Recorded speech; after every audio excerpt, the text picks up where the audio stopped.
Vasudevaya. Haribol. So tonight I'm addressing a question somebody sent me. And before we do that, I just want to let you know if anybody here or online has a question that they would like to ask or a topic that they want to hear about, please do feel free to let us know. Can do that on Mantra Night Facebook page or Meditation New Zealand or on my Facebook page, and be very happy to try and address your questions or speak about the subjects that you're interested in. So the question is, can relationships have a spiritual purpose? Is that interesting or no? We just got one person that's interested in that. Okay. Actually, it's a really important question.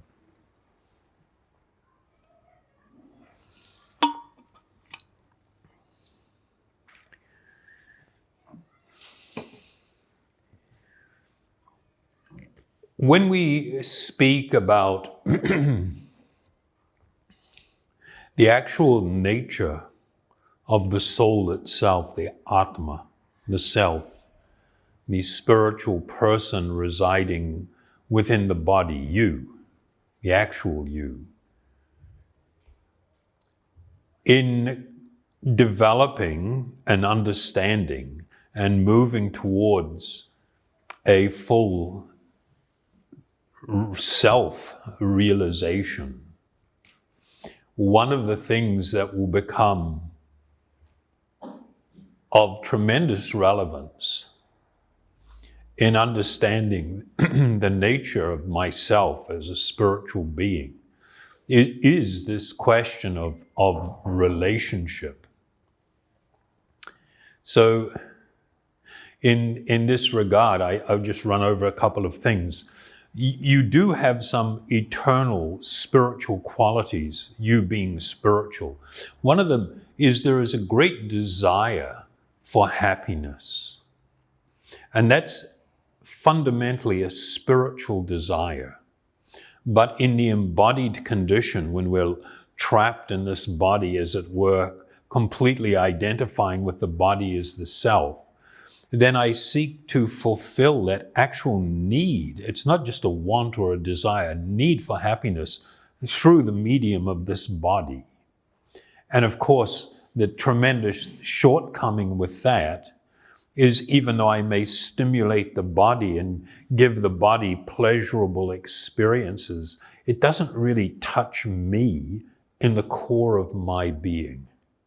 I am not fulfilled. That's why there is this constant emptiness in spite of having so many experiences and in spite of having so much. Because you are eternal, the idea of death is a complete freak out. The idea that things come to an end, it totally goes against the grain. Because I am an eternal being, housed in a very temporary body that must face death. I don't die. I can never die. But there is another characteristic or another thing that is an intimate part of who you are, and that is the desire to love, to both love and to be loved. This is an innately spiritual need. It's not a thing of this body and mind. And once again, when we try to fulfill that need within the material realm with all that which is temporary, I mean, when you actually think about, okay, if I look around I look at my life, I look at all my stuff and everything, and even my relationships. How many of them are eternal? And how many of them are temporary and material in nature? And it's kind of like almost everything. Well, if I am eternal, how can I possibly be fulfilled with that which is temporary in nature? It's not possible. And so there's this like constant conflict. And so people get involved with others in this desire to love and to be loved. And that becomes the big focus. And then it always craps out. Either dramatically craps out or just goes down into some, comfort level where it's just, you're going on, you're getting on with stuff. There's no magic here. It's all okay, but, and we have that desire. That's why we like love stories. We have that desire looking for that rush. Now, I'll just make a little point. One of the things that people confuse with love is the exhilaration that comes from establishing a new and temporary relationship.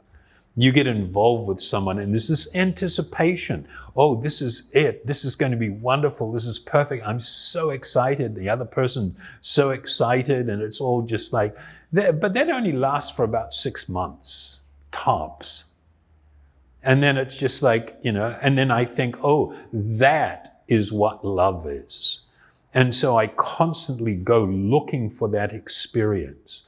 And when I tire of some current relationship, I abandon it for what I hope to be something better, to get back to that experience. Psychologists have pointed out, there was a really amazing report that came out of the UK where child psychologists were really telling parents, do not really discourage your children from getting into relationships when they are young. Because the flutter of the heart and the excitement, when we think that that's what love is, we are setting them up for a life of serial relationships, of highs and then crash and burn, high, crash and burn. And of course, that has a huge effect on society and a huge effect on children. No children can go through a divorce and come out of it unscathed. I'm sorry, that's fantasy, that's magical thinking. Doesn't matter how much you talk to them and they say, yeah, they can handle it, it's okay and everything. No, it's not true. You set them up, they always end up blaming themselves or feeling that they were a major contributor to their mom and dad separating. You can't get around that one. They will feel that way. And then that goes on to affect their own, now, the way that they will get into relationships. Some people can go to extremes of seeking validation and so-called love from a partner. And when people have that kind of deficit, emotional deficit, they usually hook up with weird partners who abuse them, and it gets all bent out of shape, and then they suffer, and then they finally, separate from that, and they go through these things again. So it's a real complex situation. And the big problem is that since we have become a completely materialistic society, even people that say they are spiritual, oh, I'm so spiritual, but they're just into the airy-fairy aspect of material life. It's not really spiritual. Because it is part of your eternal nature to love and be loved. That should tell you that the most natural spiritual thing to do is to be in relationship. Of course, the big question is with who or with what, or where does that go? That's another big topic that needs real serious consideration. Those spiritual teachers that promote the idea that the soul or the Atma is devoid of these things, that these things are actually material, this is not a complete understanding. It's a very imperfect and incomplete understanding. What I'm speaking to you about is the highest realization of the self. And so relationship is inherently spiritual. And when we try to apply it in this world, it's like, it doesn't work out so well. It's like a face plant in the sand, and you come up with a mouthful of that didn't work out too good, and then we become all fearful, and then we think, okay, maybe it was because, I need to look for this type of person or a person of this sexual orientation, all this other stuff that will not fulfill this fundamental spiritual need. So since relationship is by nature and at its really foundational level is inherently spiritual, not how it is lived out or applied in the world, but then when we enter into relationships with others in this world, is there a way of that becoming spiritual? And the answer is yes, absolutely. Absolutely. First thing, though, you have to understand, no personality in this world can completely fulfill you. It's not possible. For the practitioners of yoga since time immemorial, their desire was to reconnect with the Supreme Soul. This is called Param Atma. Atma means the self, and Param means supreme. And they speak about a feature of this highest truth residing within our actual heart. And he was often addressed as the Lord of one's heart. And so the yogis would withdraw from society, but they would not withdraw from a relationship. They were seeking the deepest, most spiritual, utterly ecstatic relationship with the Lord within their own heart. In terms of living in this world, we cannot be blind to the realities that if you're going to live in this world, you will be involved in relationship. Now, how should I manage those, or how should I cultivate that? How should I deal with that? If I am, the foundational principle of material life is, number one, that I am material, which you are not, you are spiritual, meaning this body is me, and that I am the center of everything. This tendency towards self-centeredness, where I see everything in relation to me. And so when I get into a relationship, I'm totally focused on what I'm getting out of it. And I'm willing to give as long as I'm getting. And that's the actual focus, is what I'm getting out of it. Whereas a truly spiritual relationship with another person within this world, one would be required to see them also as eternal spiritual beings, temporarily residing within this body. And I should care for that person. I should have tremendous compassion, and I should seek their highest well-being. and I know that I am not their highest well-being. They also need what I need. And therefore, the focus of the relationship is not each other or our own self. It is this reestablishment of this profound spiritual connection, the actual awakening of transcendental love, which automatically will involve everybody else. So even like in the case of parents and children or friends and friends, if I love and care for someone, I must be interested in their highest welfare. I should see that my responsibility in relating with them and dealing with them is to help them grow spiritually, to support them in this spiritual journey.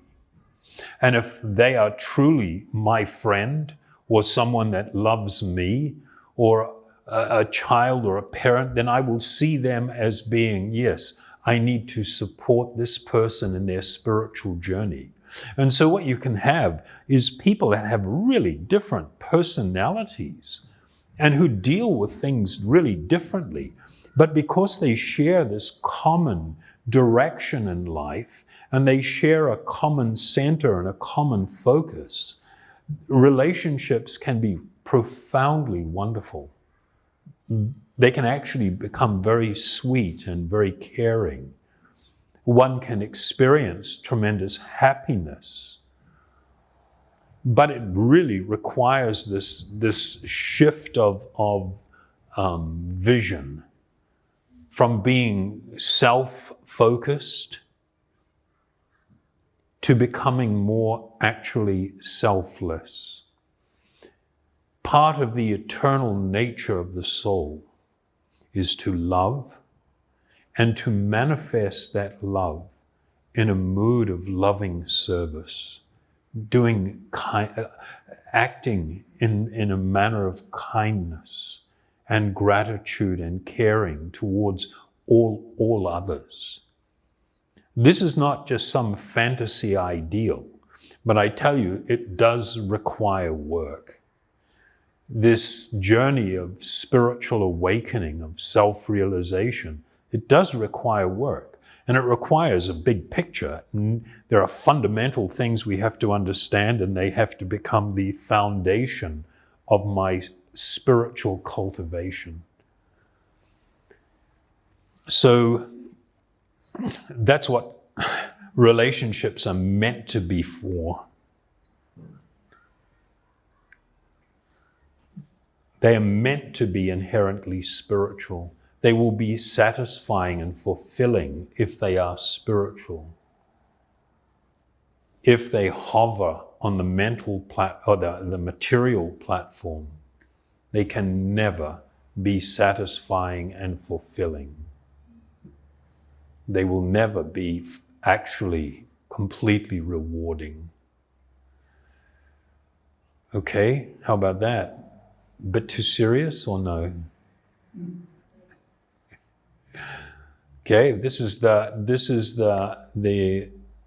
spiritual truth. So once again, just a little reminder, anybody has things they want to hear about? Yeah, something that completely blew my mind when I met my spiritual teacher. I was, this really dorky dude, Kiwi dude, and I was like 18 and I left New Zealand, and I met my spiritual teacher when I was 19 and spent time in India, and it completely blew my mind that there were, you could talk about spiritual life from any angle, from any perspective, from any subject. And it addresses everything. It is so complete, it's so whole. So, of course, we know that the foundation of one's spiritual practice has to be meditation. And the most effective means of meditation is this meditation upon transcendental sound. And building a personal habit, building a personal practice, a daily engagement, even if it's for a relatively short period of time, is really a requirement to see change in your life. Because we're deeply conditioned by so many material ideas. I mean, it's not just you and me, it's like the whole world is deeply conditioned by wrong ideas. And to get beyond that, we need something that is really going to make that difference. It's really going to lift the veil. It's going to clear the fog and make it so that we can see with clarity. Anybody have a question now? You have a question. Is there any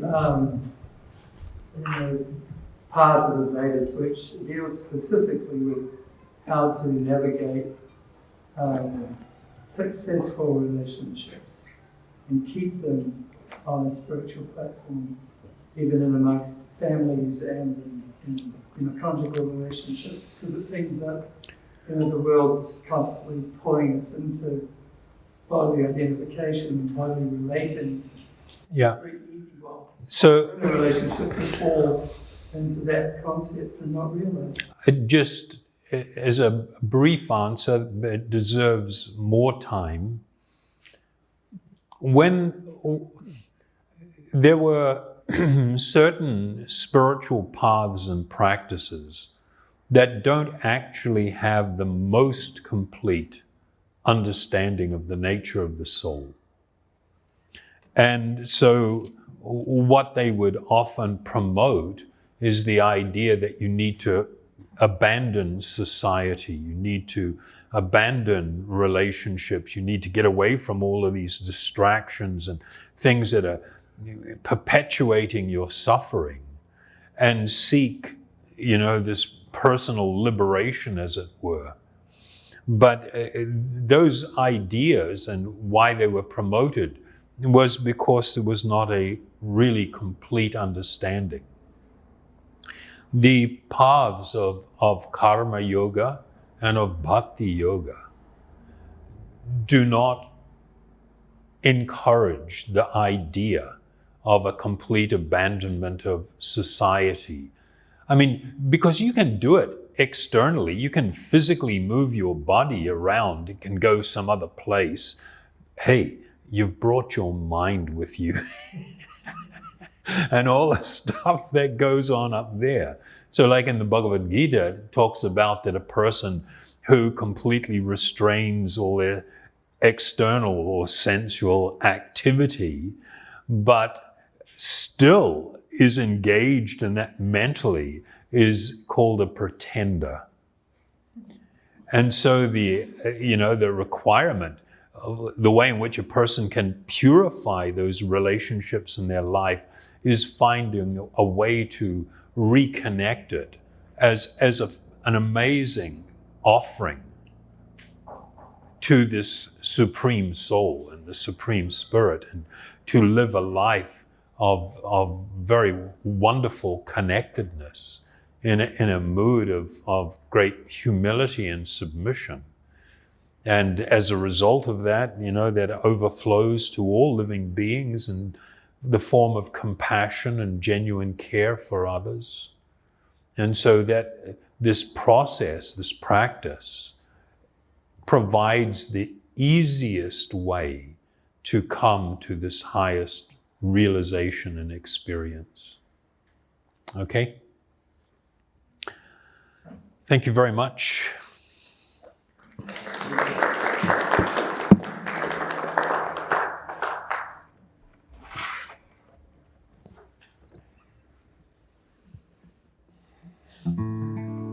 We'll chant Om Hari Om.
Karibu.